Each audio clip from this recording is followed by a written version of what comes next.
Vamos então dar continuidade à nossa análise de conversão de energia.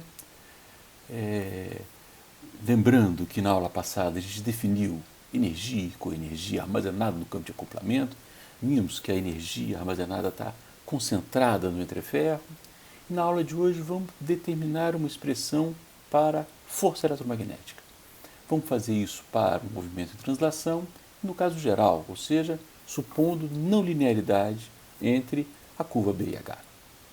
Depois vamos fazer um exemplo mais simples, considerando que o meu sistema seja um sistema linear.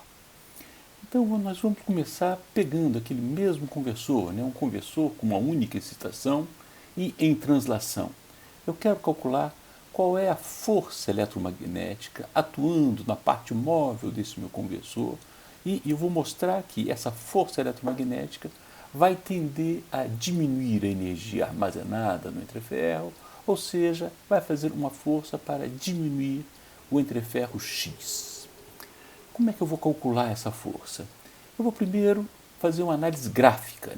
Vou tentar calcular a força eletromagnética, supondo inicialmente que eu passo da posição aberto para fechado, x igual a A para x igual a zero, e esse movimento seja um movimento muito lento.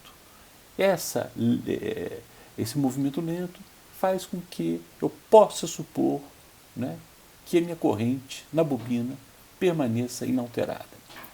Como é que eu faço essa suposição? Eu lembro então que a equação relacionando VI é dada por I igual a V menos d lambda dt sobre R. Se o movimento for lento, essa variação d lambda dt é pequeno e I vai permanecer mais ou menos igual a V sobre R ao longo da minha passagem de x igual a aberto para x igual a fechado.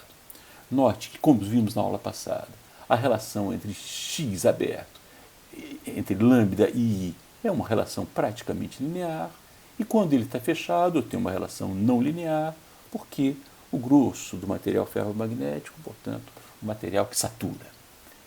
Então, vou tentar então fazer essa análise agora supondo I constante. Eu lembro então que o meu sistema conservativo, a energia elétrica, é igual à variação da energia armazenada mais energia mecânica. Eu sei quanto que é a energia elétrica que eu estou colocando no meu sistema quando eu passo de lambda igual a lambda 0 até lambda igual a lambda 1, porque a energia elétrica é igual ao integral de I de lambda. Com essa simplificação que fizemos, ou seja, supondo I constante igual a I0, eu boto ele para fora da minha integral e essa integral fica simplesmente lambda 1 menos lambda 0. É fácil visualizar no nosso gráfico o que corresponde à energia elétrica. É esse retângulo para I constante, lambda 1 menos lambda 0. Voltando à nossa equação original, botando a variação da energia armazenada para o outro lado, a gente tem que a energia mecânica vai ser igual a energia elétrica menos a variação da energia armazenada. Ou seja, menos a energia armazenada em zero, mais a energia armazenada em A. A gente calculou na aula passada qual é a energia armazenada em A. Ela corresponde a esse pequeno triângulo. A gente lembra que quando você define a energia, a nossa variável de integração é o lambda, portanto a energia armazenada em A corresponde a esse pequeno triângulo. Ou seja, calcular a energia mecânica corresponde a calcular a energia elétrica, esse retângulo, mais a energia armazenada em A, esse triângulo, menos a energia armazenada em zero.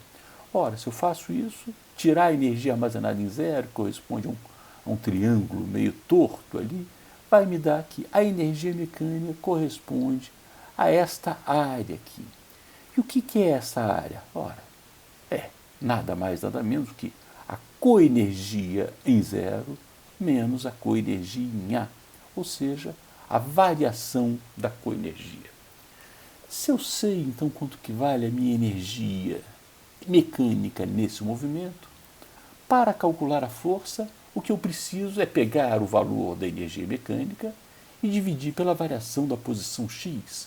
A minha força eletromagnética média vai ser, então, a variação da energia mecânica com posição, que é igual à variação da coenergia. O valor instantâneo da força será dado pelo limite quando ΔX tende a zero dessa expressão. Ou seja, vai ser a derivada parcial da coenergia composição quando eu suponho I constante. Eu posso fazer a mesma determinação, agora, supondo o outro caso limite, ou seja, supondo que, em vez de um movimento ser muito lento, eu faço um movimento instantâneo. Olha que interessante quando o movimento é instantâneo. Evidentemente, se o movimento é instantâneo, não pode haver variação do fluxo concatenado com a minha bobina. Ou seja, eu não boto nada de energia elétrica no meu sistema. E aí, toda a energia mecânica que eu utilizo para fazer com que esse meu conversor passe da posição x igual a aberto para x igual a fechado, tem que ser captada da energia armazenada no campo de acoplamento. Ora, se eu tenho o valor de quanto que vale a energia mecânica, da mesma forma que fizemos no exemplo passado, fazendo o limite dessa expressão quando ΔX tende a zero, eu vou ter então que a força eletromagnética vai ser igual a menos a derivada da energia armazenada em relação à posição, supondo lambda constante. Eu gosto desse sinalzinho de menos, né? Lembrando que a força aparece para diminuir a energia armazenada no campo. A força eletromagnética, então, da mesma forma que a força gravitacional aparece para diminuir a energia potencial dos objetos. A força eletromagnética aparece para diminuir a energia armazenada. A energia armazenada está concentrada no entreferro, portanto, a força eletromagnética aparece para diminuir o entreferro. Se eu tiro as restrições, vou assim, olha, eu vou querer calcular então a força eletromagnética para um movimento qualquer. Ou seja, eu não estou supondo nem mais I constante, nem lambda constante. Eu faço a passagem x igual a para x igual a zero num movimento qualquer. Aí, quando eu faço o incremento, né, a passagem infinitesimal de x até x mais ΔX, esta área aqui, que corresponde à minha energia ou à minha coenergia armazenada, vão tender ao mesmo valor, quando dx tende a zero, claro. E aí eu vou ter que, em qualquer situação, né, para qualquer posição x, a força elétrica pode ser calculada através da derivada parcial da energia armazenada com sinal negativo ou pela derivada parcial da coenergia com sinal positivo. E esses dois números que saem dessas duas expressões têm que dar rigorosamente o mesmo valor numérico. Nós vamos ver isso num exemplo. Se eu não gostei da análise gráfica, eu posso chegar nos mesmos valores através da definição da energia. Ora, a gente lembra, né, que a gente sabe quanto que vale a energia elétrica, a gente sabe quanto que vale a energia mecânica, tudo dentro daquele meu campo de acoplamento, naquele meu sistema conservativo. Eu sei qual é a expressão, né, então, do meu sistema conservativo e eu sei quanto que vale a derivada da energia armazenada em A, função de I de lambda e Fe dx. Eu sei quanto que vale essa minha energia armazenada, eu sei que ela é uma função de duas variáveis, lambda e x.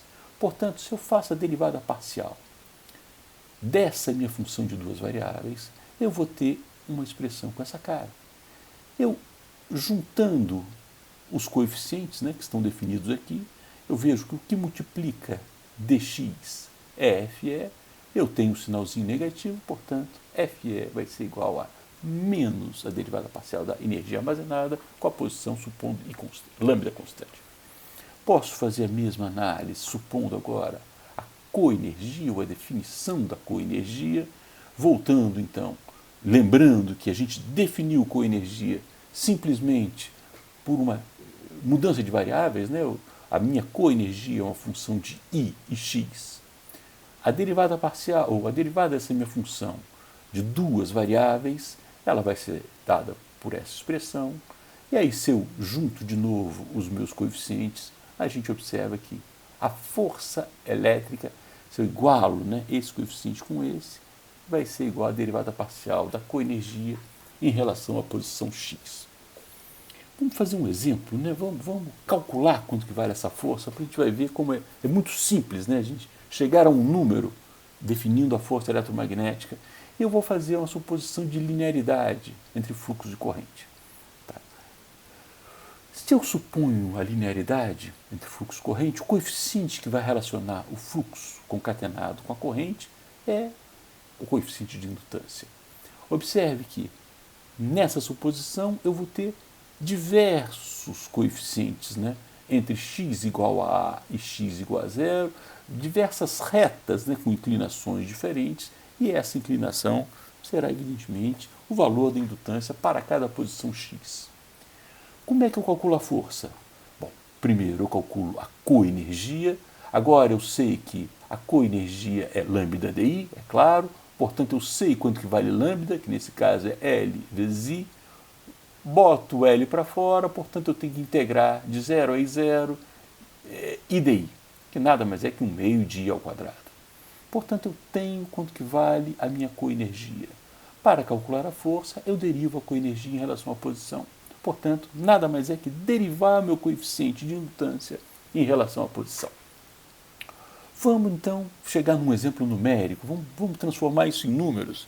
Eu uso o nosso mesmo conversor, com excitação simples em translação, e aí eu dou os dados de tensão, de resistência, da área, da força magnetomotriz, eu sei quanto que vale x, eu quero calcular qual é a força nessa posição, x igual a 5 milímetros. É claro que ela vai ser diferente para cada valor de x, hein? Óbvio. Como é que eu faço isso? Ora, eu tenho, então, uma suposição de linearidade, eu calculo quanto que vale a minha coenergia, e eu vejo que a força é dada pela derivada da indutância multiplicado por I ao quadrado. Fundamental, então, é lembrar, né, dos capítulos anteriores que esse coeficiente de indutância ele é determinante, né, ou fundamental para o cálculo da força elétrica. Em termos numéricos, quanto que vale? Ora, L de x é número de espiras ao quadrado dividida pela relutância do caminho magnético. Qual é a relutância do caminho magnético? É L sobre μ0A.